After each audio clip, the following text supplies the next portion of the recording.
स्वर्ग और पृथ्वी के बनाने वाले परमेश्वर, हम आपको धन्यवाद देते हैं, आपकी आराधना करते हैं, आपकी प्रशंसा और बड़ाई करते हैं आज की सुहानी इस संध्या के लिए, जब हमारी आंखें आप जैसे महान परमेश्वर की ओर लगी हुई हैं। हम आपको धन्यवाद देते हैं पिता परमेश्वर कि आप अपने लोगों का इंतजार किए बिना आप स्वयं उनका इंतजार कर रहे थे। और प्रभु, बड़ी आशा भरी दृष्टि से उन तमाम लोगों को देख रहे थे जिनके लिए आज आपने एक विशेष आशीष रखी हुई थी।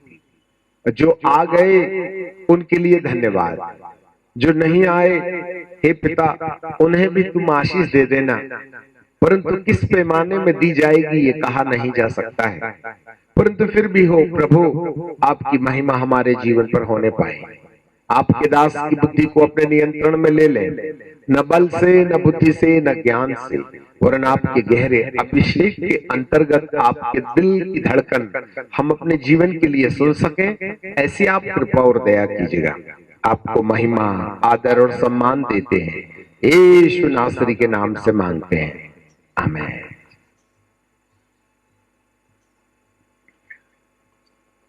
प्रभु परमेश्वर को धन्यवाद देते हैं कि आज परमेश्वर अपनी बड़ी बड़ी लंबी बाहों को फैलाकर हम सब का आलिंगन करने और अपने सीने से चिपटाकर अपने दिल की धड़कन हमें सुनाने में दिलचस्पी रखता है। ऐसे समय में हर एक व्यक्ति के बारे में प्रभु जी ने कहा है कि जब तक वह मिल सकता है उसको खोजो, और जब तक वह निकट है उसकी जांच पड़ताल में रखे रहो। ये बातें बाइबल में यशायाह की किताब में और उसके 50वें अध्याय में नहीं 55वें अध्याय के 6वें पद में लिखा है, जब तक यहोवा मिल सकता है उसकी खोज में रहो, और जब तक वह निकट है तब तक उसको पुकारो। दुष्ट अपनी चाल चलन और अनर्थकारी अपने सोच विचार छोड़कर यहोवा की ओर फिरे, वह उस पर दया करेगा। कंडीशन है, दया एक शर्त है। दया करेगा, वह हमारे परमेश्वर की ओर फिरे और वह पूरी रीति से उसको क्षमा करेगा। इसका मतलब अधूरी रीति से भी क्षमा हो सकती है, क्योंकि यहोवा कहता है मेरे विचार और तुम्हारे विचार एक समान नहीं, मेरी गति और तुम्हारी गति एक सी नहीं। मेरी और तुम्हारी गति में, मेरे और तुम्हारे सोच विचारों में आकाश और पृथ्वी का अंतर है। प्रभु ने साफ रीति से सृष्टि और सृष्टिकर्ता के बीच के उस महत्वपूर्ण भेद को प्रकट कर दिया। मेरी कल्पनाएं और तुम्हारी कल्पनाओं में आसमान और जमीन का अंतर है। मेरे काम करने के तरीके और तुम्हारे काम करने के तरीके, तुम्हारे सोचों में और मेरे सोचों में आसमान जमीन का अंतर है। और इस अंतराल को दूर कर देने के लिए शायद हमारी सबसे बड़ी जरूरत है कि तुम यहोवा की ओर चलो। लिखा है तब तक, जब तक यहोवा मिल सकता है तब तक उसकी खोज में रहो, और जब तक वह निकट है उसको पुकारो। जब तक वह निकट है। अब एक प्रश्न उठता है कि जब वह निकट है ही है तो उसको पुकारे तो वो सुनेगा नहीं क्या? जरूर सुनेगा, पर सुनता क्यों नहीं? हम उसको खोजें, परमेश्वर को खोजें। अब आप थोड़ा सोच के देखें, खोजते किसको हैं, ढूंढते किसको हैं? जो खो जाता है। तो हम परमेश्वर को खोजने चले, क्या वो जंगल में खो गया है कि आकाश गंगा में? अरे प्रभु यीशु मसीह तो स्वयं कहते हैं मैं खोए हुओं को ढूंढने आया, और हम यहां चले उसको खोजने। हम उसको खोजने चले आकाश गंगा के ऊपर, और वह हमको खोजते खोजते आ पड़ा धरती पर, और जंक्शन में मुलाकात नहीं हुई तो हम उसको वहां ढूंढते रहे, वो हमको यहां ढूंढते रहे। दोनों एक दूसरे को खोज रहे हैं। अब समझ में नहीं आता खो कौन गया है, खोज कौन रहा है। थोड़ा बुद्धि खर्च कीजिएगा। यहां पुराने नियम में बाइबल कहती है कि उसको खोजो, नए नियम में प्रभु कहता है मैं तुमको खोजने आया। और आगे लिखा हुआ है कि जब तक वह निकट है, पास है, उसको पुकार लो। जब वो पास है तो पुकारने की क्या जरूरत है, बात करने की जरूरत है। फिर भी ऐसी बात नहीं हो पाती है क्योंकि प्रभु एक प्रश्न हमारे सामने रख देते हैं, और वो ये है कि तुम्हारे विचार और मेरे विचार एक से नहीं है। तुम्हारे काम करने के तरीके और मेरे काम करने के तरीके एक नहीं हैं। मेरी गति और तुम्हारी गति में आसमान और जमीन का अंतर है। अब प्रश्न ये है कि इस गति को, इस अंतराल को समाप्त कैसे किया जा सकता है। यदि हमें इस दूरी को अंत करना है तो एक महत्वपूर्ण काम है, और वो काम ये है कि हम अपने सोचों और विचारों और काम करने के तरीकों को जहां है वहीं छोड़ दें, और परमेश्वर हमारे बारे में और अपने बारे में क्या सोचता है इसकी जानकारी यदि हमको मिल जाए तो हमारी समस्या का समाधान हो सकता है। हमें परमेश्वर की खोज करने का मतलब ही है कि परमेश्वर के दिल में मेरे लिए कौन सी कल्पना छुपी हुई है। The mind of God, the divine plan of God for my personal life. यह मेरे परिवार के लिए, या मेरे समाज के लिए, या मेरे देश के लिए, या इस धरती के लिए परमेश्वर के दिल में क्या पाया जाता है, यही बात की जानकारी परमेश्वर की खोज है। वो कोई पिक्चर तो है नहीं कि हम स्केच बना ले कागज में और लटका ले घर में फोटो के रूप में। कई बार मसीही लोग अपने घर में कहीं कैलेंडर लटकाएंगे, कहीं यीशु मसीह की, कहीं मरियम की, न जाने कितने संतों की फोटो लटका लेते हैं दीवारों को खराब करने के लिए। इससे कोई ज्यादा फायदा नुकसान नहीं है। वो कोई भौतिक तो है नहीं कि हम उसको स्केच बना लें, उसकी मूर्त बना लें, उसका आकार बना लें, उसकी रूप आकृति को कागज कैलेंडर में चिपका दें। ये तो परमेश्वर है ना, वो कल्पना है जो इस धरती के अंदर हर एक मनुष्य के लिए अनुभव देने का एक रास्ता है। To experience the divine plan of God for our personal life is called. परमेश्वर की खोज यहीं छुपी हुई है। इसलिए हमें सबसे पहले यह समझना है कि जिसने दुनिया बनाई है, अर्थात सृष्टिकर्ता, ये जो सृष्टिकर्ता है ना, अपनी सृष्टि के बारे में क्या सोचता है। यहां कोई धर्म का प्रचार नहीं है। हम कोई फिलॉसफी और सिद्धांत के मामले में बात नहीं करेंगे, वरन जिसने दुनिया बनाई है उसके दिल के अंदर इस मनुष्य सृष्टि के लिए किस प्रकार की कल्पना पाई जाती है, किस प्रकार की योजना पाई जाती है, वो क्या चाहता है हमसे और क्या हमारे लिए करना चाहता है, इन तमाम सच्चाइयों की जानकारी हमारी खोज की पहली सीढ़ी है। यदि हमको परमेश्वर के दिल में पाई जाने वाली सच्चाइयों के बारे में शाब्दिक रूप से, बौद्धिक रूप से ज्ञानार्जन नहीं हुआ, हमको ये पता नहीं चला कि वास्तव में परमेश्वर चाहते क्या हैं, तो हमारी खोज की पहली सीढ़ी मानो टूट गई।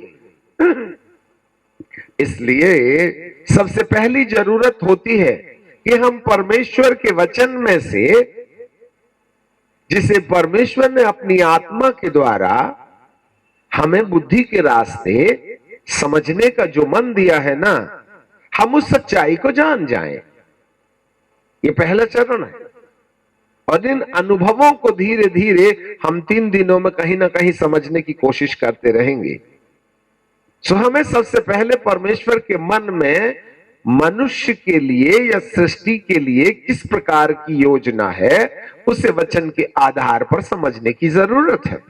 और जब वह हमें समझ में आ जाए, तब हमें एक दूसरा चरण अपनाना है कि हे प्रभु, इस अनुभव को, इस योजना को मैं अपने जीवन के अंदर अनुभव करूं तो मेरे लिए क्या उपाय करना है, मैं क्या करूं कि तू वो अनुभव करे या दे, या फिर तेरी क्या कौन सा रास्ता है जिसके द्वारा मेरी जिंदगी में आपकी योजना के अनुसार ईश्वरीय अनुभव मेरे जीवन के अंदर प्रारंभ हो जावे।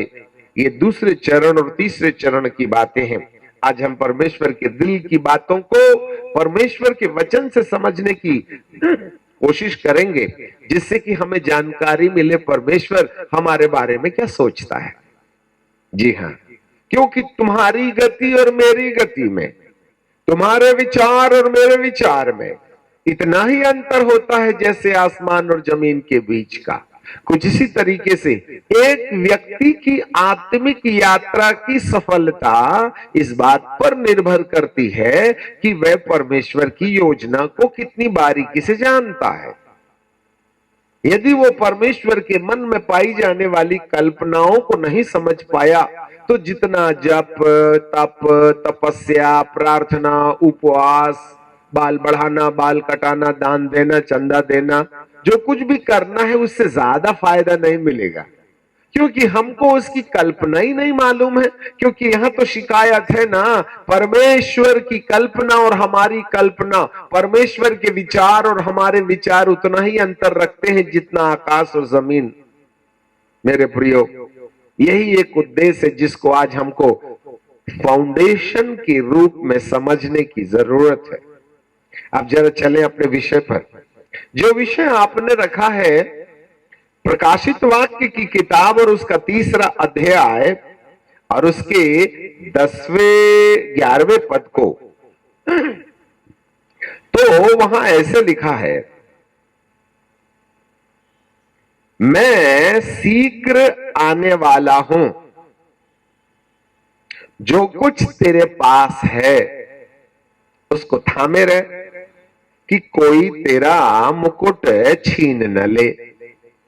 जो कुछ तेरे पास है उसको थाम के रखना, रोक के रखना, खोने मत देना, बर्बाद ना होने देना, नष्ट मत होने देना, क्योंकि इसी के आधार पर तेरे लिए एक महत्वपूर्ण बात है और वो है मुकुट। जोर से बोलिए मुकुट, जोर से कहे ना। क्या होता है मुकुट? पैर में पहनते कि कांधा में कि पेट में कि सिर में? अच्छा चलिए, होश में हो आप। कहने का मतलब ये हो गया, अब आप ही बताएं मुकुट पहनता कौन है? राजा लोग पहनते। और हेलमेट कौन पहनता है? बाइक चलाने वाले। और मंकी टोपी कौन पहनता है? धूप में रहने वाले। और गोल टोपी कौन पहनता है? बुजुर्ग लोग, जिनको ज्यादा लाइट लग जाती है कि नहीं। ये आपके और मेरे सिर के ऊपर में जो भी होता है ना, वो हमारा परिचय देता है अपन कौन बिरादरी के लोग हैं। यदि हेलमेट पहन के कोई बस स्टैंड में खड़ा हुआ है बस में बैठने के लिए, आप बताइए उसको कौन से हॉस्पिटल भेजेंगे? भाई बस में बैठने के लिए, कार में बैठने के लिए आपको हेलमेट की जरूरत नहीं है। हाँ, ये जरूर है फाइटर यान में बैठने के लिए जरूर कान में, सिर के ऊपर में हेलमेट पहनने। हम हवाई जहाज में यात्रा कर रहे हैं हेलमेट पहन के। अरे भाईजान, हवाई जहाज से गिरते हैं तो आदमी को हॉस्पिटल में भर्ती नहीं करना पड़ता, छुट्टी हो जाती है। तो हेलमेट पहन के तू क्या कर रहा? ऐसे ऐसे पागलपन की बातें हैं। चलिए सर, तो ये जो आती है बात मुकुट की, तो मुकुट पहनता कौन है? राजा और रानी। तो बात किसके मामले में चल रही है? राजा के बारे में। किंग्स द क्वींस, राजा और रानी। यहां पर मेरा प्रभु, जिसको लिखा है सेनाओं का यहोवा है, वह कोई नौकरों को नहीं बुलाता, वह चपरासियों को नहीं बुलाता, वह बंधुओं को नहीं बुला रहा है। ये बातें जो मेरे पिता के दिल में पाई जाती हैं, वह एक आम इंसान के लिए नहीं है। उसके दिल में जो इंसान के प्रति, मनुष्य के प्रति जो कल्पना है ना, वह राजकुमार और राजकुमारियों के विषय में है। इसलिए बाइबल का परमेश्वर कहता है, तेरा मुकुट तुझसे कोई छीन ना पाए, क्योंकि तेरी बुलाहट मुकुट के रास्ते राजा और रानी होने के लिए है, याद रखना। और एक राजा को राजा होने के लिए कौन कौन सी चीजों की जरूरत होती है, इस बात पर भी थोड़ा सा ख्याल कीजिएगा, जिससे कि आपको जो है ना परमेश्वर के दिल के अंदर हमारे प्रति किस प्रकार की भावना है वो हमें समझ में आ जावे। सबसे पहले राजा को राजा प्रमाणित करने के लिए सिंहासन चाहिएगा। वो प्लास्टिक की कुर्सी और लकड़ी की चेयर में नहीं बैठता। सिंहासन। आज हम बहुत मंथन चिंतन में थे तो एक किताब हमारे हाथ में लगी जो अभी अभी प्रकाशित हुई है। बाइबल के समान एक और गुप्त किताब जो अब तक छुपी थी, हनूक के द्वारा लिखी गई किताबें जो पहाड़ियों में खोद करके निकाली गई, जिसको अभी अप्रत्यक्ष किया गया है। हनूक ने आदम के जमाने में परमेश्वर ने सृष्टि की रचना कैसे की इतनी स्पष्टता के साथ में लिखा है, जिसको पढ़ने के वक्त जोड़ ढीले से पड़ जाते हैं। उन्होंने एक बात कही, अपितु हनूक की किताब को बाइबल के संकलन में नहीं रखा गया है, फिर भी बाइबल के अंदर जो कुछ भी लिखा है उसकी सत्य प्रति हनूक की किताब में देखने के लिए मिलती है।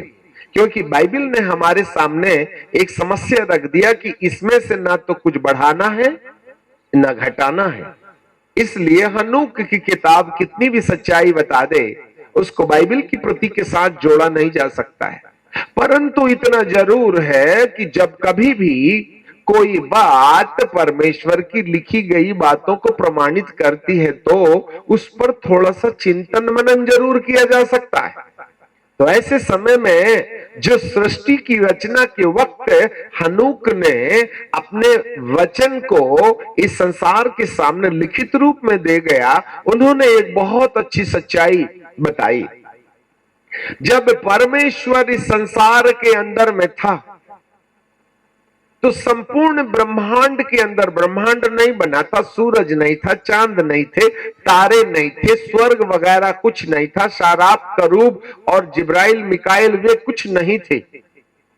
परमेश्वर घोर अंधकार में मंडराते रहता था। There was a thick darkness, वहां कुछ था ही नहीं, ना आकाश गंगा थी, ना सूरज था, ना चांद था, और ये संपूर्ण संसार, ये जो कुछ भी है सब ब्लैक था, और वहां परमेश्वर का आत्मा मंडराते रहता था। तब परमेश्वर पिता ने सबसे पहले अपने मन की कल्पनाओं को साकार करने के लिए जो चीज बनाई, उसने अंधकार में से आवाज लगा करके ऐसे कहा, प्रकाश पुंज हो जा। और प्रकाश पुंज का निर्माण हो गया। और जब प्रकाश पुंज का निर्माण हुआ ना तो दूसरे बार प्रभु ने कहा, प्रकाश पुंज के दरवाजे खुल जाएं। और जैसे ही प्रकाश पुंज का दरवाजा खुला तो संपूर्ण उजियाला ही उजियाला हो गया, और उस उजियाले के अंदर परमेश्वर अपने आप को उस उजियाले से ढांका हुआ पाता है। चारों तरफ उजियाला ही उजियाला, और उस उजियाले के बीच में परमेश्वर खड़े थे।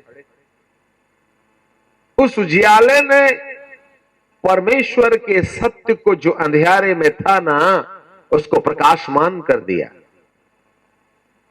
ये बहुत गहरी चीज याद रखिएगा। उजियाले के बिना अंधेरे में छुपा हुआ अस्तित्व नहीं आता। परमेश्वर का आत्मा घोर अंधकार में मंडराता था, उसको किसी की जानकारी नहीं थी।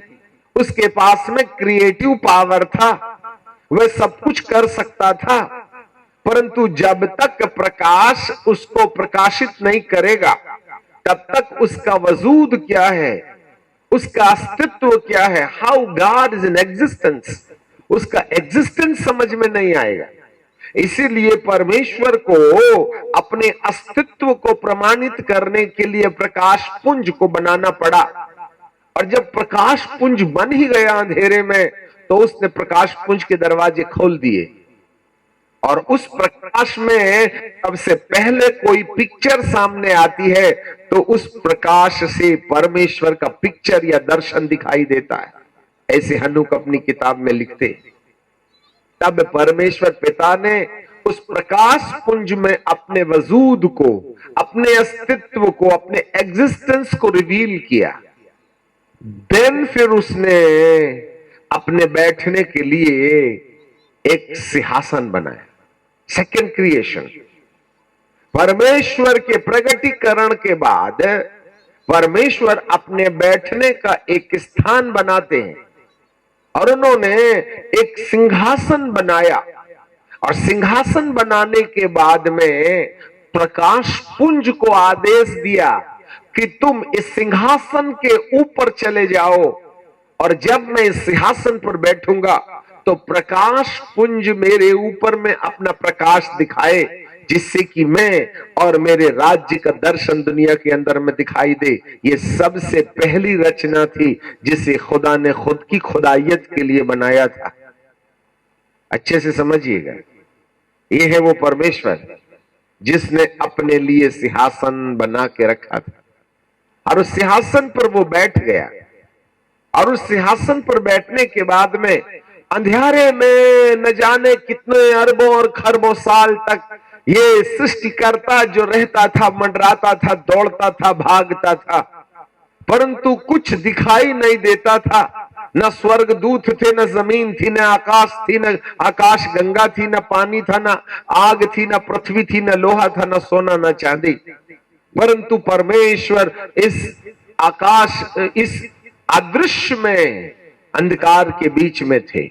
उसने सबसे पहले अपने आप को प्रकाश पुंज में प्रकट किया।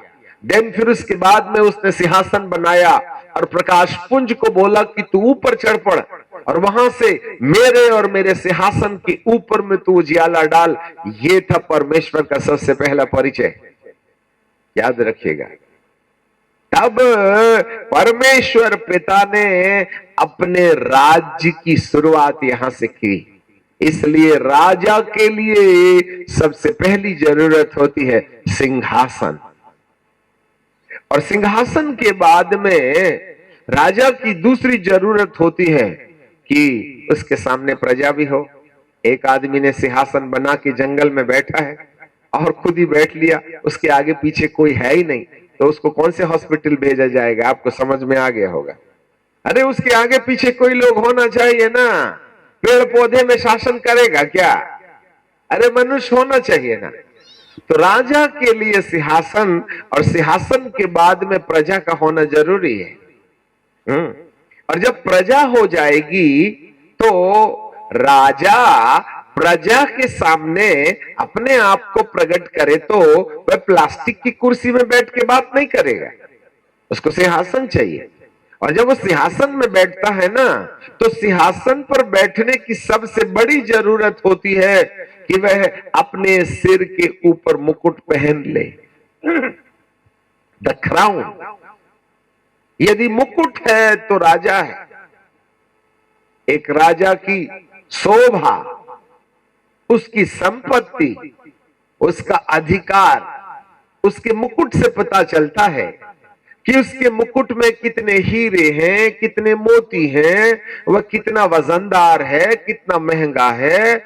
जिस राजा के सिर का मुकुट जितना ऊंचा, लंबा, चौड़ा, महंगा और कीमती होता है ना, वह उसकी मैजेस्टी है, वह उसका अधिकार है, उसके शासन की अथॉरिटी। मुकुट के द्वारा ही पता चलता है कि यह कितना भव्य राजा है। पता चला टीन का मुकुट पहन लिए तो कहते हैं कबाड़ में भेजो इसको, खड्डे का बोल दिया तो जाओ, ड्रामा करने वाला है ये। टीन का और उसके बाद में पीतल का पहना तो थोड़ा हाँ दुकानदार होगा। अलग अलग मुकुट की क्वालिटी उस व्यक्ति का परिचय देती है। यहां पर परमेश्वर पिता ने अपने सिर के ऊपर मुकुट बनाया। न जाने कितना बहुमूल्य मुकुट था, उस पर नहीं जाइएगा। प्रभु यीशु मसीह ने उस मुकुट का दर्शन सिर में कांटों के ताज पहनने के द्वारा दिखाया था, वो बाद में आएंगे हम। चलिए आगे, मुकुट। और यहां पर प्रभु हर मनुष्य के लिए एक मुकुट की बात बता रहा है। इससे पता चलता है कि जरूर कहीं न कहीं मुकुट राजाओं के लिए, राजकुमारियों के लिए, रानियों के लिए उपलब्ध किया जाता है। तेरा मुकुट कोई छीन न पाए। आखिरकार परमेश्वर के मन के अंदर इस मनुष्य के लिए जो कल्पना है वो राजकुमार और राजकुमारी होने के लिए कल्पना है। जी हां, और ये वाला मुकुट जो है ना वो छीन सकता है, इसका मतलब ऑलरेडी है हमारे पास में। वो परमेश्वर की ओर से हमारे लिए चुनाव है कि हमारे सिर में मुकुट होना चाहिए। और मुकुट का होना इस बात का प्रमाण है कि परमेश्वर ने हर एक मनुष्य को राजकुमार होने के लिए बुलाया है। राजकुमार होने की जो बुलाहट है ना, ये बुलाहट परमेश्वर के दिल के अंदर पाई जाने वाली कल्पना है। जी हां, अब हमने यदि अपने आप में परमेश्वर के दिल की बातें नहीं समझी तो जुआड़ी और कबाड़ी की तरह धरती पर जीते रहिएगा। आज सबसे बड़ी समस्या ये है कि मनुष्य को ये आइडिया नहीं कि वास्तव में परमेश्वर जो है मनुष्य से कौन से प्रकार की कल्पना अपने दिल में हमारे लिए रखता है। और यदि हमें इस सच्चाई के बारे में जानकारी नहीं है तो मान के रखिएगा कि हम कहीं ना कहीं परमेश्वर के सत्य को समझने में देरी करेंगे। इसलिए बाइबल बोलती है तुम्हारे ख्यालों में और मेरे ख्यालों में आसमान और जमीन का अंतर पाया जाता है। तुम्हारी कल्पनाएं कुछ और हैं और मेरी कल्पना कुछ और है। इसलिए परमेश्वर की खोज में रहो। परमेश्वर की खोज का मतलब होता है परमेश्वर ने मेरे दिल में कौन सी कल्पना रख रखा है। यही हमारी सबसे बड़ी बुलाहट का भेद और रहस्य है मेरे प्रियो। वह हमको राजकुमार और राजकुमारी की तरह देखना चाहता है। अब दूसरा प्रश्न ये उठता है कि छीन न जाए मतलब है तो हमारे लिए परमेश्वर ने ये कब से कल्पना किया है कि हम राजकुमार और राजकुमारी बन जाएं। देखिए बाइबल में लिखा है behold I am coming soon, मैं बहुत जल्दी आने वाला हूं। मैं तुझे राजकुमार और राजकुमारी के समान ऊपर ले जाऊंगा। सारे स्वर्गदूत तुझे सिजदा करेंगे। परंतु वहां तक पहुंचने के लिए जो तैयारी का आयाम है परमेश्वर अपने वचन के द्वारा, परमेश्वर अपने पुत्र के द्वारा, परमेश्वर अपनी आत्मा के द्वारा, प्रभु भविष्यवक्ताओं के द्वारा हमारे अंदर में वो क्वालिटी डेवलप करना चाहता है जिससे कि उसके आने के पहले हम ऊपर जाने के टाइम पर पूरी योग्यता के साथ जो एक राजकुमार के अंदर होनी चाहिए उस तक अपनी तैयारी कर सकें। इसीलिए इन तमाम प्रकार के माध्यमों को परमेश्वर हमारे साथ बातचीत करने के लिए इस्तेमाल करता है। आखिरकार हमारे पास में ये मुकुट आया कहां से? तेरा मुकुट छीन न पाए, मैं आ रहा हूं, तेरे पास मुकुट है। अब हम देखते हैं कि हे प्रभु तूने ये मुकुट हमको कब कहां कैसे दिया। तो फिलडेल्फिया की जो कलीसिया है ना, इसको थोड़ा सा हम देख लेंगे फिर उसके बाद में आगे चलेंगे। 7वें पद में लिखा है फिर और फिलडेल्फिया की कलीसिया के दूत को यह लिख। संदेशा जो है ना 7 कलीसियाओं में से फिलडेल्फिया नाम कलीसिया के लिए है। उसके बारे में लिखा है जो पवित्र है नंबर 1 और सत्य है नंबर 2, जो दाऊद की कुंजी को जो दाऊद की कुंजी रखता है नंबर 3, जिसके खोले हुए को कोई बंद नहीं कर सकता नंबर 4, जिसके बंद किए हुए को कोई नहीं खोल सकता नंबर 5, वह कहता है।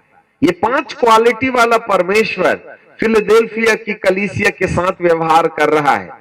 अब एक बात और हम पहले से कह देना चाहते हैं, इन 7 कलीसियाओं में जब कभी भी परमेश्वर ने अपने आप को प्रकट करने की बात किया ना तो उसने अपने जो कैरेक्टर है, अपनी जो योग्यताएं हैं उसको अलग अलग रूप में प्रदर्शित किया था। याद रखिएगा हम समय आने पर विचार जरूर करेंगे। आपको इतना मटेरियल मिल जाएगा कि वर्षों वर्षों 3 दिनों की जुगाली करते रहिएगा ना, तो भी हमारे दिन कम हो जाएंगे। यहां पर बाइबल हमें बताती है, फिलडेल्फिया की कलीसिया के साथ में बात करने वाले प्रभु कहते हैं, नंबर 1 में पवित्र हूं, नंबर 2 जो सत्य है, नंबर 3 जो दाऊद की कुंजी रखता है, नंबर 4 जो खोलेगा उसको कोई बंद नहीं कर सकता, नंबर 5 जो बंद करेगा तो खोल नहीं सकता। वह कहता है, ये परमेश्वर का परिचय है। फिर आगे लिखा है, मैंने तेरे कामों को जानता हूं।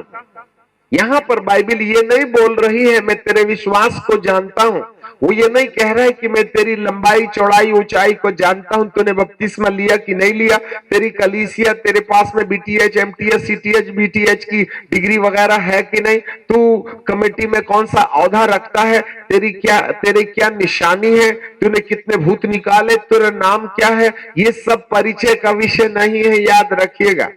तेरे पास विश्वास है कि नहीं, वरदान है कि नहीं, पवित्र आत्मा पाया कि नहीं, कितने भूत निकाले, ये सब अच्छा है। परंतु बाइबल का प्रभु कहता है, मैं तेरे काम को जानता हूं। इसको बाईपास नहीं करना, याद रखिएगा। मैं तेरे काम को जानता हूं, देख मैंने तेरे सामने एक द्वार खोल के रखा है जिसको कोई बंद नहीं कर सकता है। यह है फिलडेल्फिया की कलीसिया के लिए ब्रैकेट में स्पेशल विशेष रीति से एक वरदान कि तेरे सामर्थ थोड़ी सी है, पिन पॉइंट, तेरी सामर्थ थोड़ी सी है और तूने मेरे वचन का पालन किया है। यह है फिलडेल्फिया की कलीसिया की विशेषता।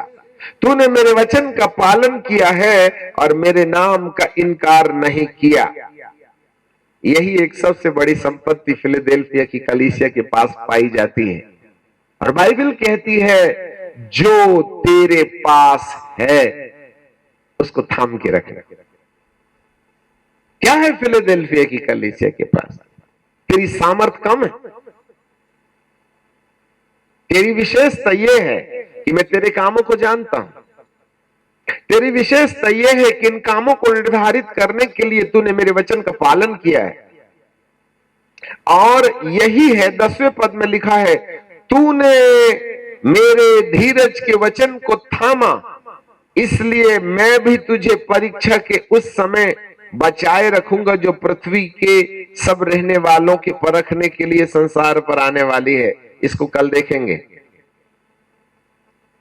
तूने मेरे वचन को थाम के रखा है, बस यही है संपत्ति जिसको फिलडेल्फिया की कलीसिया ने इकट्ठा करके रखा।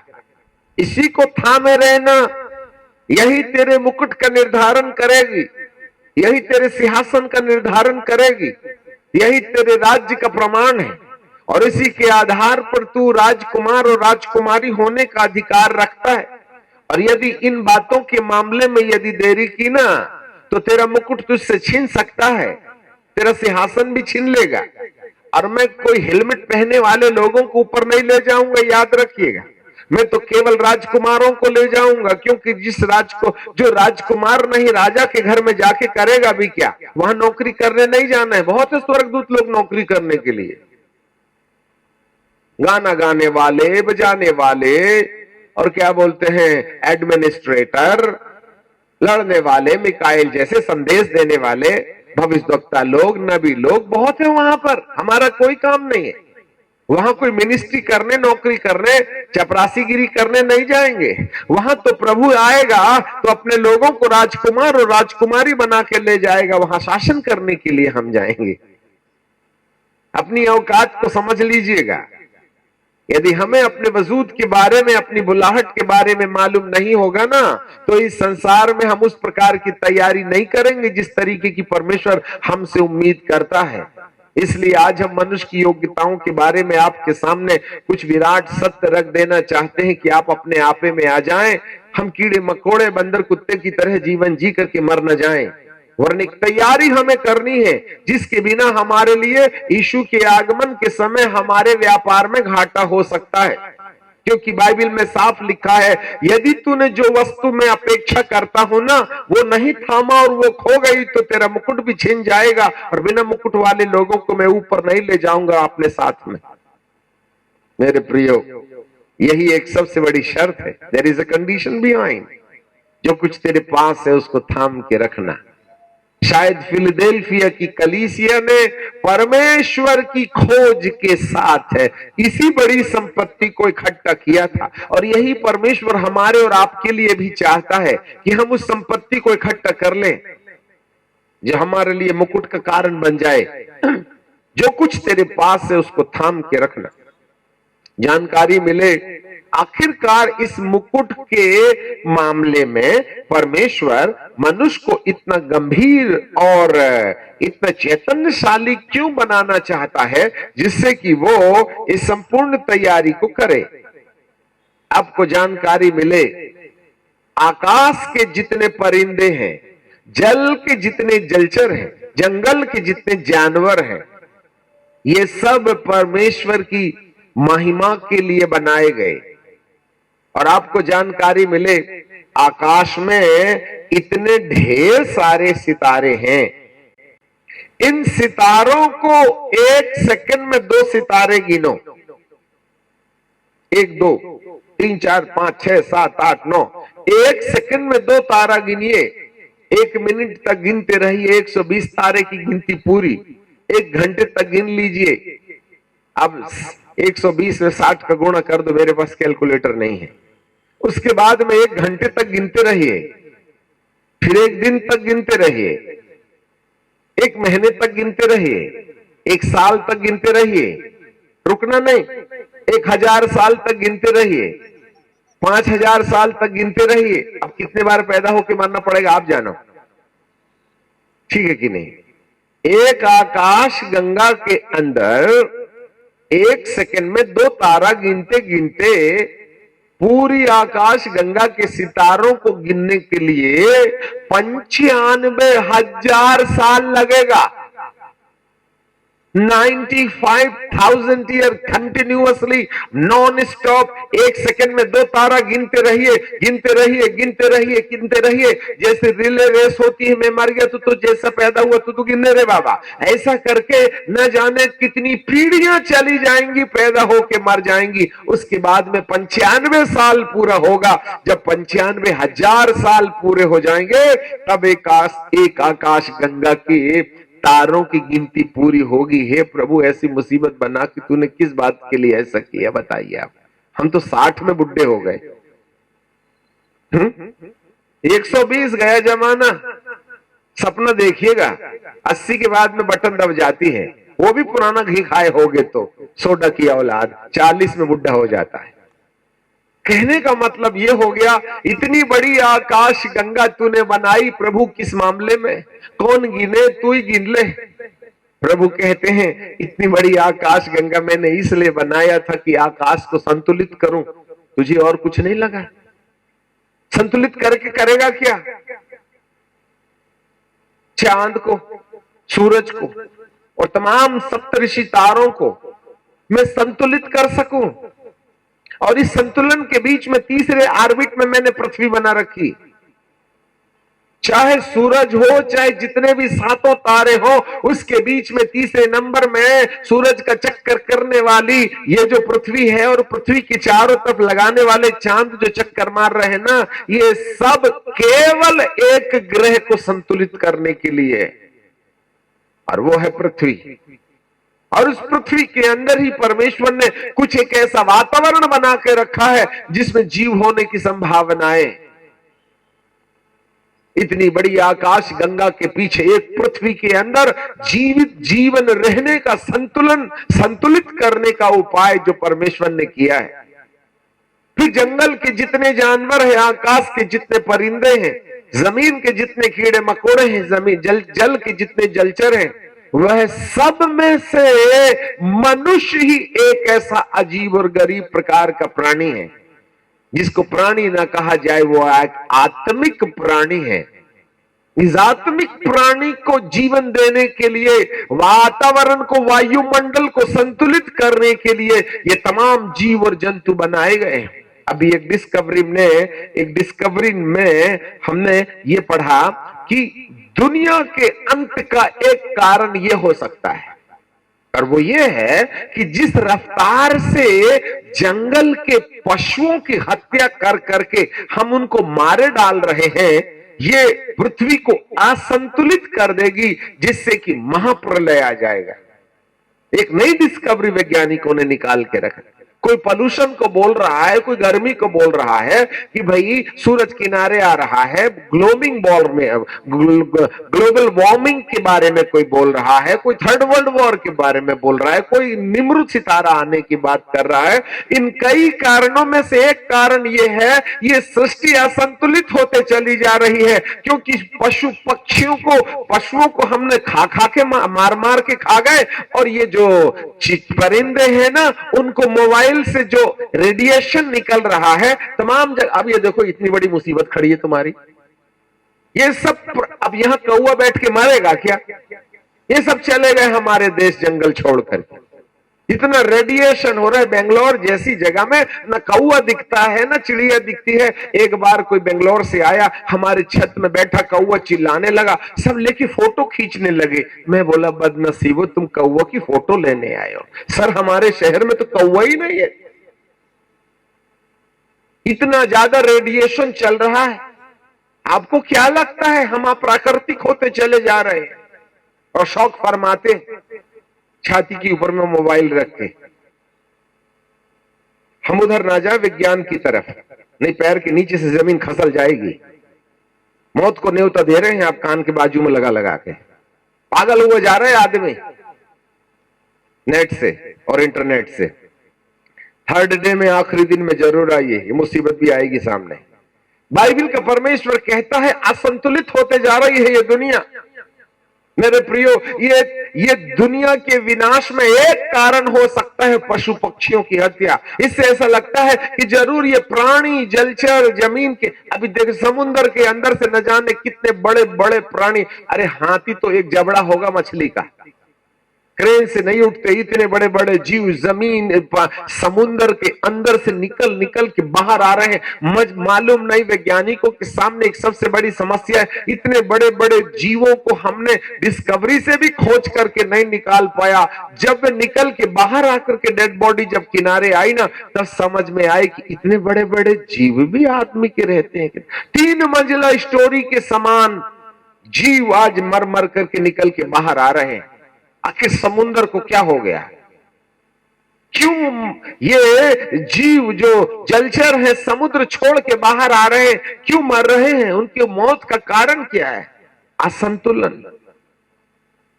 इसका एक सबसे बड़ा कारण है, चाहे आकाश के पक्षी हो, जमीन के कीड़े मकोड़े हो, जंगल के जानवर हो, जल के जलचर हो, वह केवल मनुष्य को जीवन में संतुलित करने के लिए परमेश्वर ने इन तमाम चीजों की रक्षा की है, बनाया है, इनको जीवित रखा है। और हम उनके साथ दुर्व्यवहार कर रहे हैं और अपने पतन की बटन दबा रहे हैं। Listen me carefully. बाइबल का प्रभु कहता है हम कितने अनमोल प्राणी हैं इस आकाश गंगा में।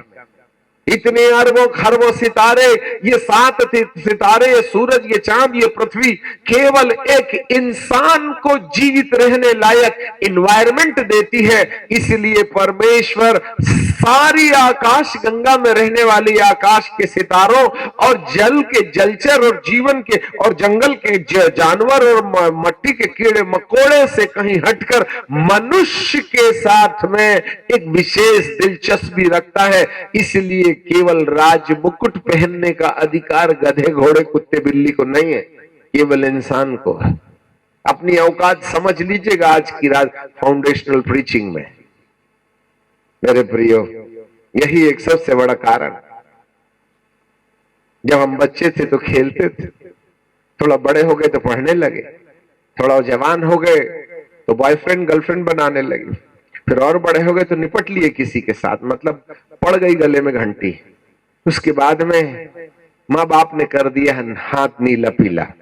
उसके बाद में पापा कहने लगे बेटा 4 साल हो गए शादी के, पोता तो दिखा दे, ठीक है कि नहीं।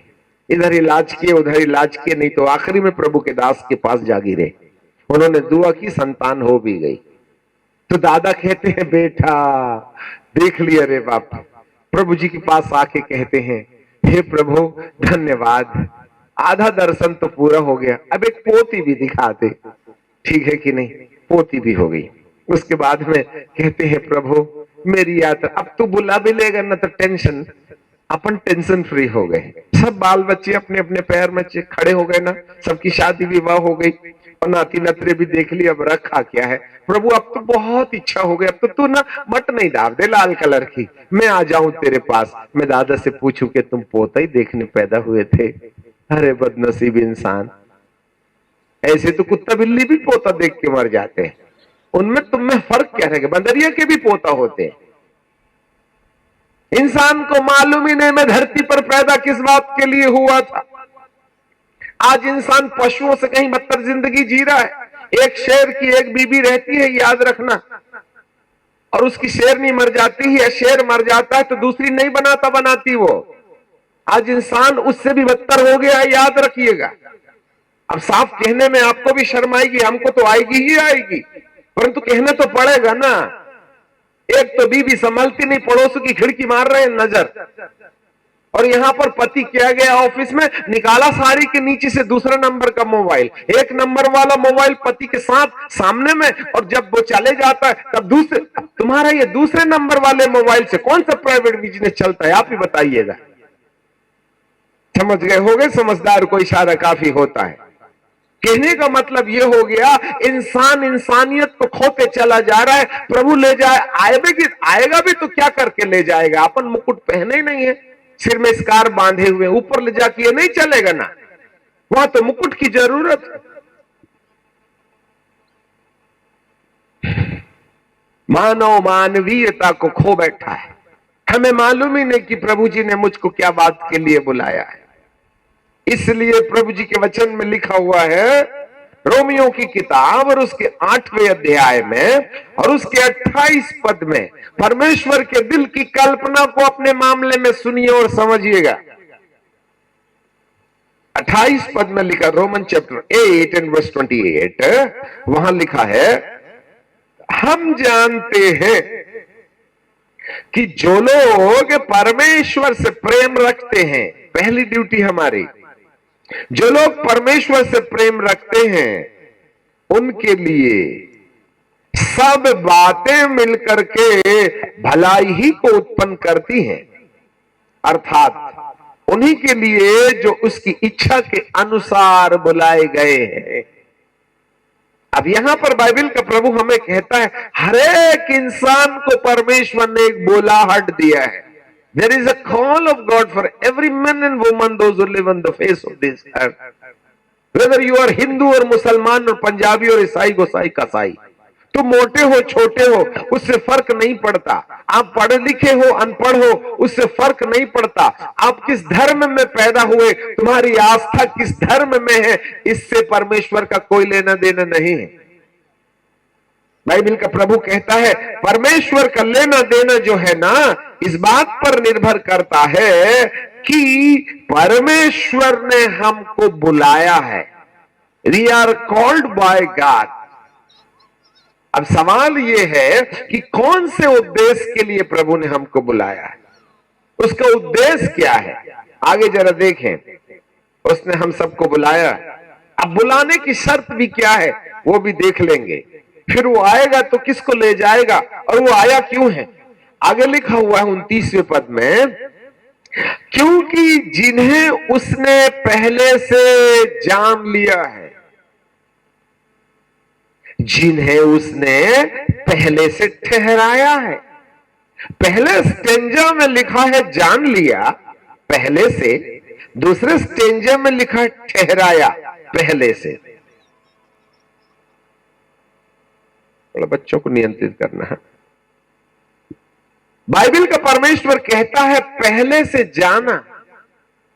कब के पहले से जाना। नंबर 2, पहले से ठहराया। कब के पहले से ठहरा लिया उसने। ये दो विषय हैं, आगे चल के हम देखेंगे कि उसके पुत्र के स्वरूप में हो। जरा देखिएगा, परमेश्वर के पुत्र के स्वरूप में होना, इस बात के लिए पहले से हम जाने गए हैं, पहले से हम ठहराए गए हैं कि हम परमेश्वर के पुत्र के समान होने वाली संपत्ति को अपने लिए इकट्ठा करें। वो एरा गैरा नथु खैरा के लिए नहीं आने वाला है। ईसाई मामा से जन्म लिए तो वो कोई हमारे लिए नहीं आने वाला है, वरन जब तक स्पेसिफिकली ये एक व्यक्ति परमेश्वर की बुलाहट को अपने मामले में नहीं जान लेगा ना, और उसी रीति से तैयारी नहीं करेगा, मेरा प्रभु तो नहीं आएगा उनके लिए।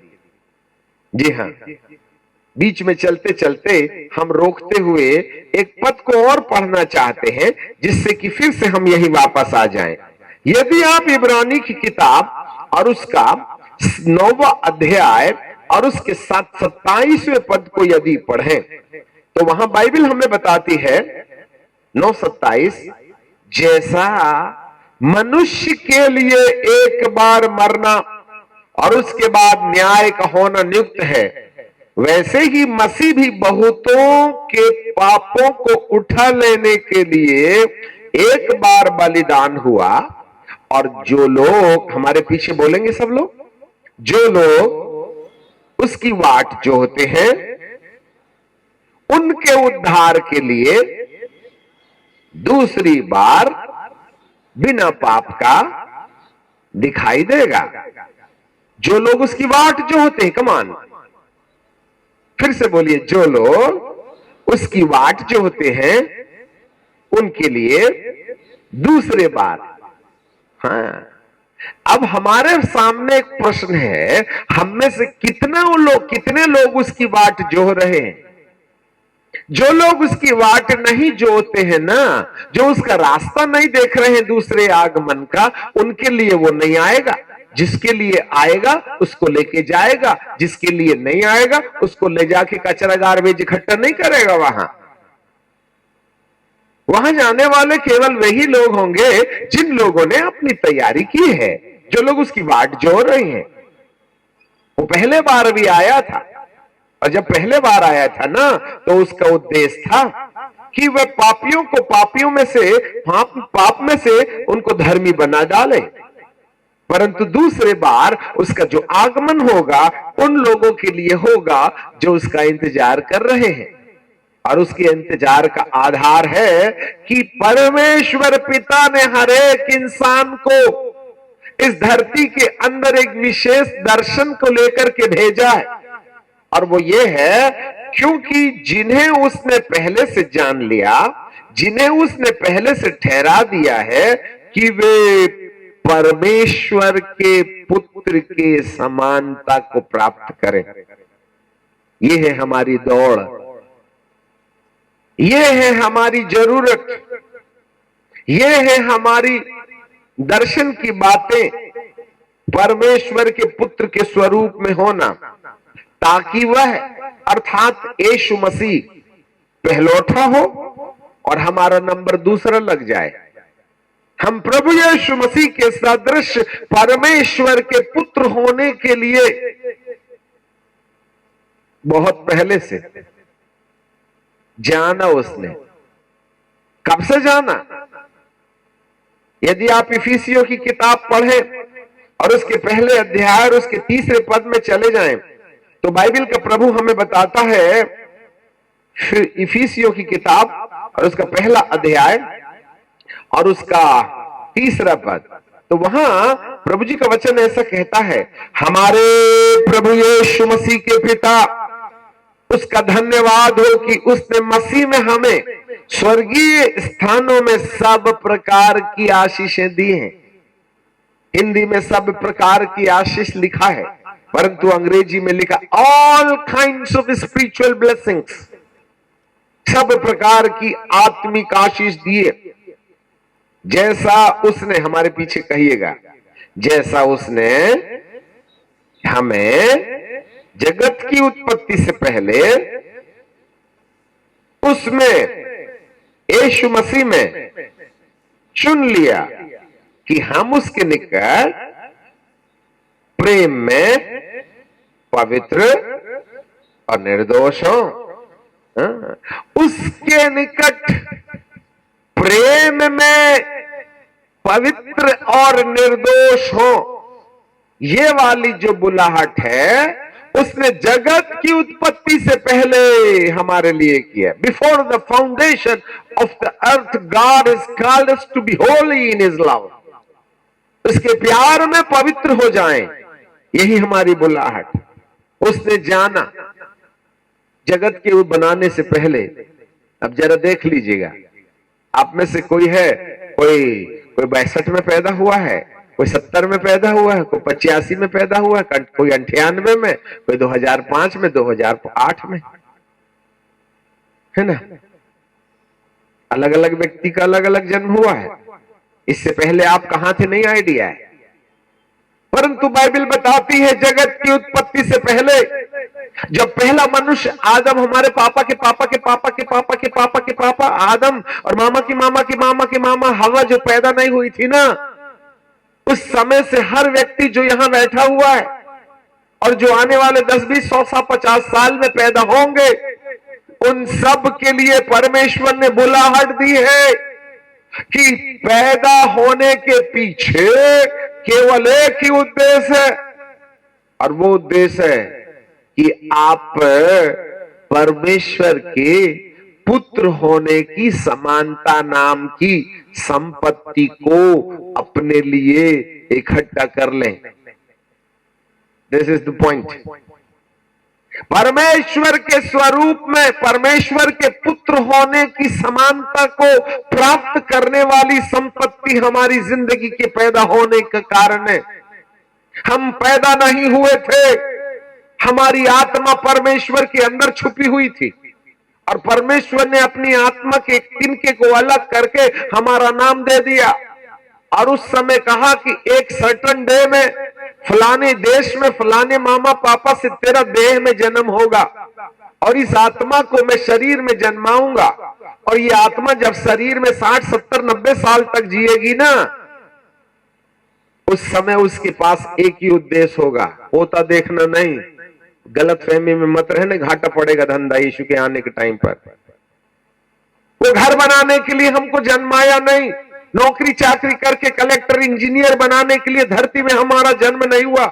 बाल बच्चे पैदा करके उसने हमको स्टैब्लिश करके नाती पोता देखने के लिए हमारा जन्म नहीं लिया, वरन उसने कहा है पैदा होने और मरने के बीच में तेरी एक महत्वपूर्ण ड्यूटी होगी, और वो ये होगी कि तू मेरे प्रति प्रेम में निर्दोष और पवित्र होने वाली संपत्ति को इकट्ठा करने के द्वारा अपने आप को परमेश्वर के इकलौते पुत्र के समान इस धरती के अंदर प्रमाणित करना होगा कि मैं परमेश्वर का पुत्र हूं। तब मैंने आऊंगा ना दूसरे बार में, तब तुझको अपना बेटा समझ के मुकुट पहनाऊंगा, मंग की टोपी पहन करके ऊपर जाके मेरी बदनामी करने की जरूरत नहीं है तेरी, याद रखना। आज लोग प्रभु की भक्ति कर रहे, क्यों रे बाबा? हमारे पास बहुत से लोग आते हैं, प्रार्थना कराते, अंकल जी प्रार्थना कर दीजिए। हमने कहा विषय नहीं, आप तो अंतर्यामी हैं, आप बड़े पहुंचे हुए हैं, हमारे लिए जो मांगते हो मांग दो और आपकी प्रार्थना प्रभु सुनता है।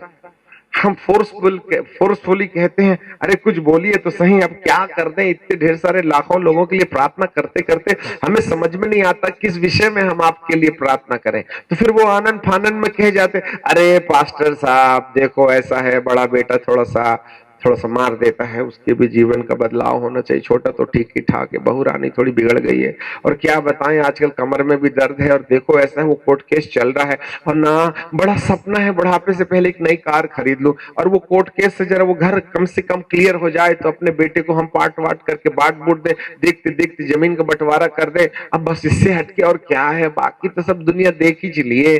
प्रभु कहते हैं भिखारी कहीं के, तो यही सब देखने के लिए आया था, जमीन जायदाद के लिए मैंने तेरे को पैदा किया था। एमलेस पीपल, हमारे पास दर्शन ही नहीं है। We do not know the how to heartbeat of God for our personal life. आज हमारे जीवन के बारे में प्रभु के दिल की धड़कन क्या समझ में ही नहीं आता। नाती नतरे में हम चक्कर काट रहे हैं जमीन जायदाद के लिए। आता हूं प्रभु, जरा देखिएगा हमारी प्रार्थना। हे पिता, हम तेरा धन्यवाद करते हैं, तेरी आराधना करते हैं, तुझे लाखों लाख धन्यवाद देते हैं। प्रभु कहते एक ही बार दिया, लाख लगा दिया, मेरे को बेवकूफ समझता है क्या? अरे सीधे सीधे बोले एक ही बार दिया धन्यवाद प्रभु, मेरे को उतने में काम जल जाता है। मेरे सामने झूठ बोलता है। हे प्रभु अंतर्यामी, तू तो इब्राहिम का है, इसहाक का, याकूब का परमेश्वर। तो परमेश्वर कहते हैं मैं किसका परमेश्वर है मुझको याद मत दिला, काम की बात कर तू। इसी लच्छेदार प्रार्थना करते करते परमेश्वर का माथा खराब करते। एक तो इतनी बड़ी दुनिया चलानी है और तुम परिचय में आधा घंटा ले लीजिएगा। इसलिए प्रभु कहता काम की बात करो, फालतू की बकवास मत करिएगा। फिर हम कहते हे पिता परमेश्वर, अच्छा बोलिएगा। फिर लगा किराना की लिस्ट, ये दे देना, वो दे देना, रोटी देना, कपड़ा देना, अमका देना, ढमका देना। 185 प्रार्थना के बाद कहते हैं हे पिता छोटी सी प्रार्थना सुन ले। प्रभु कहते बाप रे बाप, 185 छोटी है तो बड़ी कितनी होगी। और यदि आप उसको खोज के देखो ना, इसमें 70 बरस की जिंदगी में रोटी, कपड़ा और मकान को छोड़ के उस प्रेयर लिस्ट में एक भी पॉइंट नहीं था। जमीन जायदाद, नाती नतरा, कमर दर्द, पेट दर्द, टीबी, कैंसर, अड़ोस पड़ोस, इसके अलावा कुछ नहीं थी। प्रभु जी कहते हैं मुझे समझ में नहीं आता तुम अपने आप को प्यार करते हो या मुझे। थर्मामीटर लगाइए ना, कौन सा बुखार हमको है, खुद को प्यार करने वाला या प्रभु को प्यार करने वाला? प्रभु जी का वचन कहता है प्यार में निर्दोष, अपने आप को नहीं, मुझे करने के लिए। मैंने जगत की उत्पत्ति से पहले तुमको इसलिए चुनाव दिया था कि तुम परमेश्वर के पुत्र की तरह धरती पर जी लो। आज हमने परमेश्वर के पुत्र के समान धरती पर जीने की तमन्ना ना रखी, वरन अपनी आवश्यकताओं की गुहार लगाते रहे, प्रभु से कहते रहे प्रभु मुझे इस संसार के 70 वर्ष की जिंदगी में जो भी जरूरत है उसको दे दे। प्रभु हमारा नाम कहता है ये आदमी का नाम भिखारियों की लिस्ट पर रखो और गेट से बाहर कर दो इसको। जरा सोचिए ना, एक भिखारी हमारे घर के सामने आया और आजकल के भिखारियों को भी मालूम है कॉल बेल की बटन कहां है, क्योंकि दरवाजे में ना बड़ा सा ताला लगा है और ट्रिंग बजाते तो हम बड़े शौक से खोलने जाते। तो वो कहते मिले भाई जी 10-30 रुपए, 100-50 रुपए, पुराने जूते चप्पल। तो अपन दयालु भी हैं, चलो भाई अब इतनी दूर आ ही गए हैं तो दे ही दो इसको। हाँ वो पुराना वाला जूता दे दो। तो उसको सर खोलिए तो, अरे तो वही खड़े ना, खोलने की क्या बात, वही ला के देता हूँ जूता तेरे को, ठीक है कि नहीं? यदि वो अंदर चला आए तो कहते ओ हो कितना गंदा पैर रख करके मेरे टाइल्स में गंदा कर दिया, वहीं रहना भिखारी कहीं का, ठीक है कि नहीं? हम ले जाते हैं और जो चने, जो तोते की कटोरी होती है जिसमें चना भिगो के देते हैं ना, वो तोते वाली कटोरी को आटे के और चावल के डब्बे में डुबा के निकालेंगे जिसमें से 200 ग्राम, 100 ग्राम, 50 ग्राम से ज्यादा चावल नहीं आता, और सीधे जाएंगे और उसके पास कहेंगे ले और सुन, रोज रोज नहीं आने का है। दिया तो तोते की कटोरी में था, रोज रोज नहीं आना, 1 किलो तो दिया नहीं था, ठीक है कि नहीं? और उसको भगा देते हैं। और सुन ऐसे घंटी वगैरह मत बजाए करे, भिखारी कहीं का, मतलब देते हैं और दादागिरी दिखाते हैं, ठीक है कि नहीं? ये रहा एक। अब आप बताइए, हम भी जब परमेश्वर के पास जाते हैं तो परमेश्वर से प्रार्थना करने के टाइम पर हम कहते क्या है? हे पिता मैं तेरे पास आया हूं, आता हूं तेरे पास, कमजोर, लाचार, कुत्ता, भिखारी। प्रभु कहते हैं 70 साल से गाना गा रहा है, तू चला है तब से अभी तक पहुंचा नहीं क्या? आता हूं तेरे पास, आता हूं तेरे पास, कब पहुंचेगा बता? हालेलुया। ऐसे ऐसे गाने गाने वालों को प्रभु कहते ये बोरिंग टॉपिक है। हालेलुया। अब देखो, जो ये खोजी जो लोग हैं ना, वो लड़की है, दुल्हन है, और परमेश्वर जो है दूल्हा है। सृष्टिकर्ता दूल्हा है और सृष्टि दुल्हन है। लड़का लड़की का संबंध है, दूल्हा दुल्हन का संबंध है। अब जरा देखिएगा, एक व्यक्ति गया प्रभु जी के पास में, दरवाजे से खटखटाया और उसने घंटी बजाई और कहा हाँ, तो हमने दरवाजा खोला। दरवाजा खोलने के बाद में पिता परमेश्वर, यीशु दूल्हा है ना, हम दुल्हन है, वो लड़का है हम लड़की है, खड़े हो गए। हाँ क्या बात है? कुछ नहीं। क्यों घंटी बजाई? कुछ नहीं। अरे तो क्या देख रहे हैं मेरे मुंह को? कुछ नहीं, आपको देखने का बड़ा मन था इसलिए घंटी बजा दी। तो वो सामने वाला खड़ा है, ठीक है देख लीजिएगा, क्योंकि उसको भी तो काम करना है ना। कलीसिया भी आ गई, चेहरा देख रही है। तब प्रभु जी कहते हैं, लड़की कहती है, और लड़का कहता है देख लिया ना? हाँ देख लिया। नहीं अभी भी दिल नहीं भरा है। तो जल्दी देख और जा रे बाबा, तेरा भी टाइम वेस्ट हो रहा, मेरा भी। फिर उसके बाद में लड़की क्या बोलती है मालूम क्या? सुनिए जी, मेरे दिल में बड़ा प्यार आ रहा है आपके लिए, आपके गाल में चुम्मी दूं क्या? लड़का बोलेगा क्या बोला, फिर से बोल। तो अंदर जिगी जिगी जिगी जिगी शुरू हो जाएगा, ठीक है ना? चुम्मी देगी, ओके ठीक है, ठहर जाओ 1 मिनट रुको। हाँ तो वो ऐसा जाएगा और बाहर देखेगा लाइन क्लियर है कि नहीं। हाँ फिर आइए आइए, कमान कमान कमान कमान। और फिर कमरे को ऐसा करके सारे पर्दे वर्दे बंद कर देगा और फैन ऑन कर देगा, एसी लगा देगा। उसके बाद में बोलेगा नौकरों को, ए दरवाजा नहीं खटखटाना, ठीक है ना, प्राइवेट बिजनेस है। बैठिए जी। फिर वो खुद भी बैठ जाएगा और एक स्टूल दे देगा, आप भी बैठिएगा। फिर वो देख रही है यूं यूं करके, ऐसा ऐसा करके। तो फिर तो बाप रे बाप, करंट का झटका। फिर सुबह से कांटे कितने चले गए ये समझ में नहीं आएगा। भले ही कोई बात ना हो, आंखों ही आंखों में बातें होने दो। थोड़ा सोच के देखो ना, हम कौन से मिजाज के खोजी हैं? गेट से रोटी कपड़ा मकान लेके भागने वाले भिखारियों की लिस्ट में है, या अपने प्रभु को चुम्बन देने वाली लिस्ट में है? रात भर सोचते रहिएगा। जो भिखारी मिजाज के लोग होंगे ना, मालिक उनको दरवाजे से भगा के कहेगा टेंशन मत लेना अगले हफ्ते आने का। परंतु जो मेरे प्रभु को लव यू करने आएंगे, प्रभु कहेगा गेट नहीं, आइए अंदर आइए अंदर आइए। और सारे नौकर चाकर को कहेगा डिस्टर्ब नहीं करने का। याद रखे, पर्दा लुढ़का देगा, दरवाजा बंद कर देगा और हमारे दिल की धड़कन सुनेगा। आप में से कौन उसकी धड़कन सुनते हैं और अपने दिल की धड़कन सुनाते हैं कि हम उसको चुम्बन दें?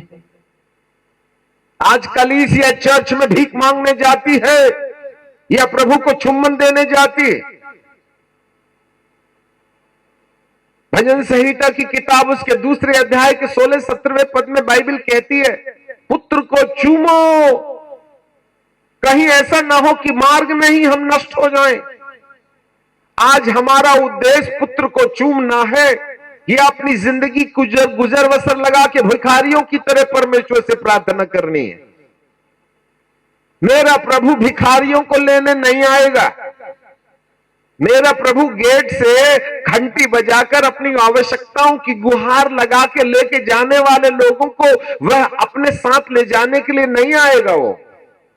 वो उनको जो निर्दोष और निष्पक्ष भाव से उसको प्यार करते हैं। मैंने जगत की उत्पत्ति से पहले तुम्हारा चुनाव इसलिए किया था कि तुम प्रेम में निर्दोष ठहरो, तुम प्रेम में पवित्र ठहरो। मैंने तुम्हारी आवश्यकताओं को पूरा इसलिए नहीं किया था कि तुम आवश्यकताओं को पूरा करा के घर लौट जाइएगा, परंतु मैं जो इस संसार के अंदर में रोटी कपड़ा मकान धन संपत्ति जरूरत आवश्यकताएं जो पूरा करता हूं ना, उससे मैं केवल इस बात का परिचय देता हूं कि मैं तुम्हारे लिए जीवित हूं। I am in the existence, that's why I prove the word of God through the science and wonders. याद रखिएगा, मैं चंगाई इसलिए देता हूं कि तुम जान जाओ कि मैं हूं। मैं तुम्हारा नाम लेके इसलिए पुकारता हूं तुम्हें यकीन हो जाए कि मैं तुम्हारे बारे में जानता हूं। मैं तुम्हारा घर इसलिए बनाता हूं क्योंकि तुम्हारी 70 बरस की जिंदगी आराम से गुजर जाए। इसका ऊपर जाने से कोई लेना देना नहीं है भाईजान, जरा अच्छे से सुन लीजिएगा। आज हमारे को उद्देश्य ही नहीं मालूम है। कौन जानता है उसके ख्यालों को? तुम्हारे विचार और मेरे विचारों में आसमान और जमीन का अंतर पाया जाता है। मैंने तुम्हें जगत की उत्पत्ति से पहले इस बात के लिए जान लिया हूं मैंने मां के गर्भ में जिस मां ने अपने गर्भ में गर्भ धारण किया था ना, वो कौन से मिनट और कौन से घंटे और कौन से दिन में किया था वो उसको मालूम नहीं होगा। उस दिन मेरी नजर जो है ना, उस गर्भ धारण के समय जब एग के अंदर में स्पर्म्स हेड जा रहा था ना, उस समय जिस दिन प्रेगनेंसी हुई उस दिन मैंने शटर ऑन करके कहा, हो गया इसका काम, आज मैंने धरती पर तुझे तन पहनाने के लिए मौका दे दिया कि तू जाए और धरती पर केवल मुझे प्यार करने के द्वारा परमेश्वर के पुत्र होने की नामक संपत्ति को इकट्ठा करे, एंड देन फिर मैं तेरे पास में आऊंगा दूसरे आसमान में, तो उसको तो ऊपर ले जाने के लिए। जो उसकी वाट जो होते हैं, कौन उसकी वाट जो है?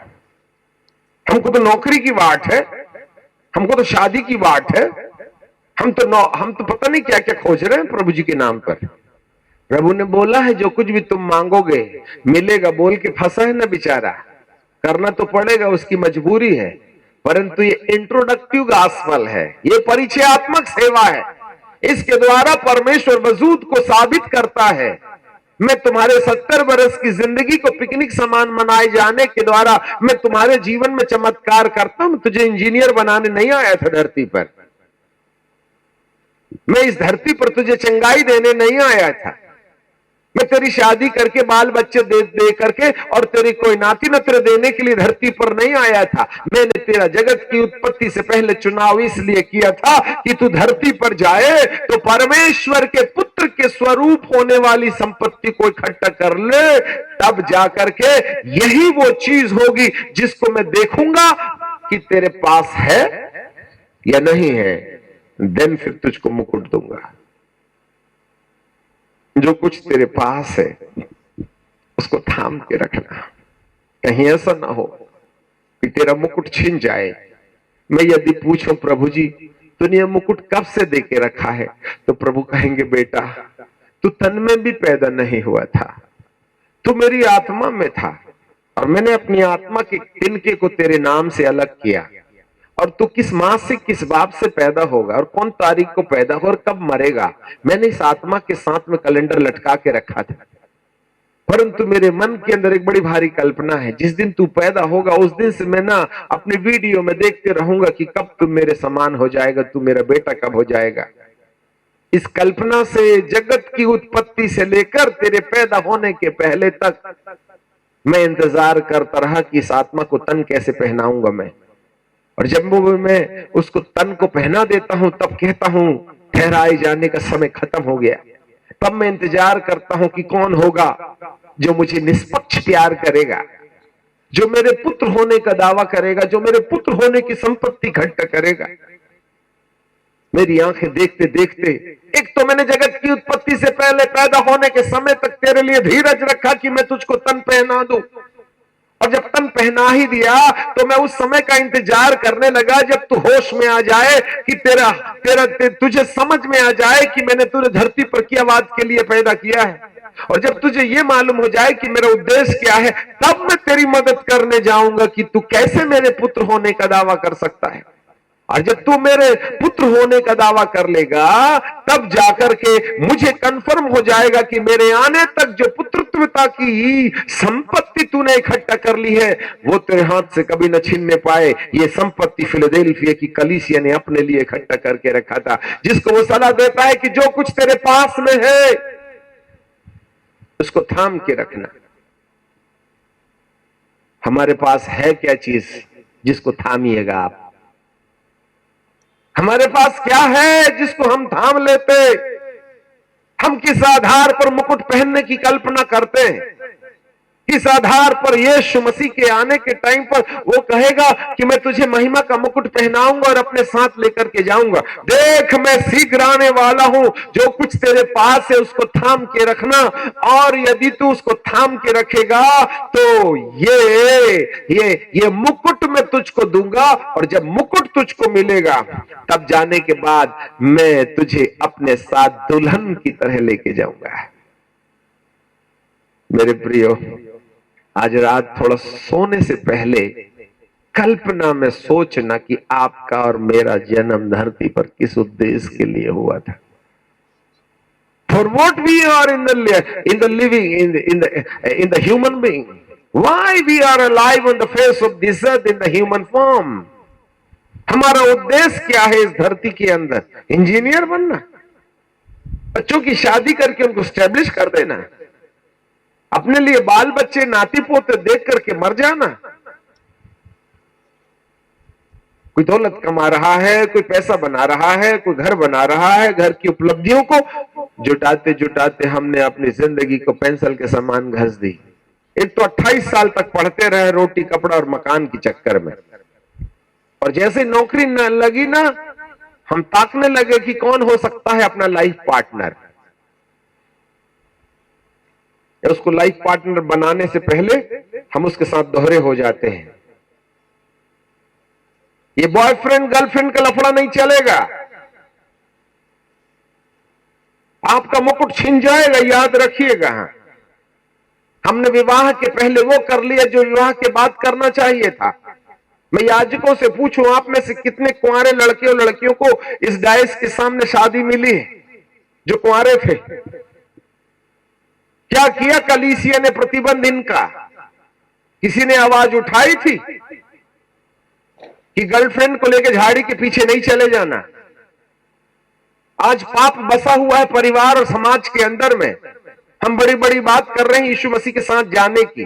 अरे एक भी व्यभिचारी ऊपर नहीं जाएगा जिसने शादी के पहले किसी लड़की को हाथ लगा दिया और लड़के को चूम लिया। क्या है हमारे पास में? वो तो समाज के सामने आ गया, लड़का लड़की का लफड़ा तो शादी करके ले आए। आपने शादी करके बहू बना के जब लाया था ना, तब तो ठीक है तुम उनको चुम्बन दे सकते हो, परंतु अवैध तरीके से तुमने 3 साल उसके साथ छेड़छाड़ की है, याद रखिएगा, जो खुदा की दृष्टि में गुनाह है। विवाह के पहले आपने अपनी पत्नी के साथ में जो देह व्यापार का काम किया है वो खुदा की नजरों में है, याद रखिएगा। ऐसे समय में मेरा प्रभु इस परिवार के साथ में अपनी दया नहीं दिखाएगा, क्योंकि विवाह के पहले किए गए पाप की क्षमा हमें नहीं मिली है। निर्दोष प्यार, कल जरूर आइए, थोड़ा सा लिम्का का झटका हमने जरूर पिला दिया, पर सोचना तो पड़ेगा। यीशु के दूसरे आगमन में स्वर्ग कोई भगवान जी का प्रसाद नहीं कि टन्ने टन्ने हाथ फैला ले खा ले शक्कर गुड़। ये कीमत देनी पड़ेगी आपको।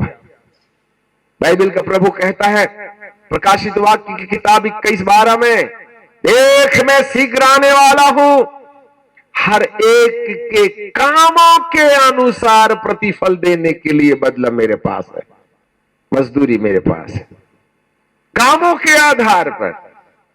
फिलडेल्फिया की कलीसिया को प्रभु जी ने कहा, तेरे कामों को मैं जानता हूं। आप मत झुठला दीजिएगा कि प्रभु ने मेरे कामों को नहीं देखा। अभी हम जहां ठहरे हैं उन्होंने पहले ही कहा था सीसी कैमरा लगा है, टेंशन नहीं लेना है। अरे तुम्हारे बंगले में सीसी कैमरा लगा है, मेरा मालिक दुनिया के हर कोने में सीसी कैमरा लगा के रखा है। तुम्हारे बेडरूम में भी सीसी कैमरा लगा है, याद रखना। बाथरूम में तो लगा ही लगा है। आपको क्या लगता है आपके माथे के अंदर में भी लगा है? सपने में तुम क्या क्या देखते हो, कौन कौन से गंदे विचारों से लव यू का पिक्चर देख लेते हो और कल्पना बनाते हो, वहां भी सीसी कैमरा लगा है, याद रखिएगा मालिक ने। तुम्हारे कामों के हिसाब से यदि मैं अनर्थ कल्पना करूं तो मेरा प्रभु नहीं सुनता। कुविचार आज मनुष्य की वासना में है, और सबसे बड़ा उपाय पाप करने का हमारे हाथ में। जियो सिम, फोकट का नेट, करते रहिएगा पाप। यही तो सबसे बड़ी समस्या आज हमारे सामने में बनी पड़ी हुई है। हमारे कामों के आधार पर जगत की उत्पत्ति से पहले उसने हमें निर्दोष प्यार परमेश्वर के प्रति, लड़का लड़की वाला नहीं, बॉयफ्रेंड गर्लफ्रेंड वाला नहीं, इज्जत और मान और मर्यादा वाला प्यार नहीं, मां बाप के अपमान करने के द्वारा अपने आप को स्वाभिमान बनाने वाला प्यार नहीं। आज कितने बच्चे हैं जो अपने मां बाप के लिए टेंशन बने पड़े हुए हैं। आज 80% मां बाप को ना ये जवान लड़के लड़कियां ब्लड प्रेशर और शुगर इनाम दिए हैं। 99% माता पिता की प्रार्थना रिक्वेस्ट, मेरे बड़े लड़के के लिए दुआ करना, और ये बिटिया कब जाती है, कहां जाती है, क्या नहीं, मेरे को समझ में नहीं आता, ऐसा लगता है मर जाओ। शादी होने के बाद भी ये देखो इसकी शादी कर दी, हमने सोचा तो सुधर जाएगा, फिर भी पड़ोसन के पीछे लगा है। The parents are in the tension because of their children. Why? आपको क्या लगता है यीशु मसीह आएगा तो कौन से वाले परिवार को लेके जाएगा? घर में तो धमाल चल रहा है, सास बहू की टुतु में चल रही है।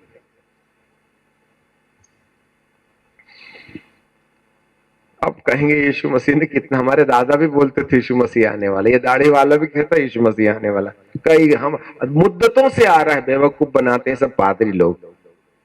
अब प्रभु आ भी जाए तो करेगा क्या, आके क्या करेगा उसको तो मालूम है, कलीसिया तो पाप में पड़ी है, इसमें तो मेरा खोजी है ही नहीं। बैरंग लाव लौट जाऊंगा ना, जब मैं आऊंगा किसी को साथ नहीं ले जा सकता तो आके आने की गलती क्या करूंगा मैं? The people are not ready to have the encounter with God. किसी को प्रभु के आगमन के बारे में चर्चा हो तो अब तभी ना, हमको तो पता ही नहीं हमारी शादी होने वाली है, मैक्सी में खड़े हुए हैं हार लेकर के, आजा प्रभु। प्रभु कहेगा अपमान करेंगे मैक्सी में खड़े होके मेरा? करोड़ों स्वर्गदूत सफेद कपड़े में आएंगे, पैर में भी नहीं दिखते हैं उनका, मुंह से ढांक रहते हैं कपड़े अपने पंखों से, और तू हाफ पेंट में खड़े होकर के मेरे लिए माला डालेगी तो कैसा पड़ेगा आप ही बताइए जरा। जो इसकी वाट जोहते हैं उनके लिए दूसरे बार प्रकट होगा। आज आप हंस लीजिएगा हमारे ऊपर, और एक दिन हम आपके ऊपर हंसेंगे जब आप नीचे जाके पानी मांगिएगा गले में क्रूस लटकाने के बाद। सॉरी टू से, चाहो तो मानो एलिया है नबी जो आने वाला था, उसकी पुकार मालिक के दिमाग के अंदर में पाई जाने वाली सत्यता को आप तक, आपके कानों तक पहुंचाने के लिए ये अभिषेक पुकार पुकार के कहता है, रेडी, मैं शीघ्र आने वाला हूं और जो मेरा इंतजार करेगा मैं उसको पवित्रता के साथ प्रकट हो जाऊंगा। प्रभु आपके मन की आंखों को खोले। आज हम देरी से थे, कल हम सही समय पर होंगे। आप हैं या नहीं इससे फर्क नहीं पड़ता, परंतु परमेश्वर आपके साथ कल विशेष व्यवहार करना चाहते हैं। आखिरकार हमारे पास में कौन कौन सी ऐसी चीज है जिसको नहीं खोने के लिए प्रभु बोलते हैं, यह सत्य कल हम देखेंगे यीशु मसीह के आगमन की तैयारी के मामले में। अब हम रुक जाना चाहते हैं और आपके लिए कुछ समय प्रार्थना में समय गुजारें। एक शॉर्ट प्रेयर के बाद में हम वही करेंगे जो आम क्रूसेड्स के अंदर में होता है। प्रार्थना करें। हे स्वर्ग पृथ्वी के बनाने वाले परमेश्वर, हम आपको धन्यवाद देते हैं। आज आपने वो खराई वाले वचन कह दिए जो यीशु के आने के पहले हमारी जरूरत है। यदि दुल्हन अपने आप को तैयार ना करे तो दूल्हा आके भी क्या करेगा? प्रभु जी, जिस विषय को आज हमने यहां चुना है उसके आधार पर प्यारे पिताजी हमें अपनी तैयारी करने का अनुग्रह दे दीजिएगा। हमारी आपसे प्रार्थना है, आप अपने अद्भुत और शक्तिशाली और सामर्थ्य हाथ को बढ़ाएं, हमें ज्ञान और प्रकाश की आत्मा दें। हमारे ख्याल और आपके ख्याल में आसमान और जमीन का अंतर है। हमारे ख्यालों से आपके आगमन में हमारा वो आपके साथ जाना नहीं होगा जब तक कि आपके विचार हमारे अंदर ना आ जाएं, और हमें शायद आपके ही विचारों के आधार पर अपनी तैयारी करनी होगी, जिसके आधार पर आप हमको ले जाएं और अपने साथ मुकुट पहनाकर राजकुमार और राजकुमारियों की तरह आकाश गंगा से ऊपर निर्धारित संसार में हमें अमर काल तक रखने पाए। पिताजी, हम आपको धन्यवाद देते हैं, यीशु नासरी के नाम से मांगते हैं, आमीन।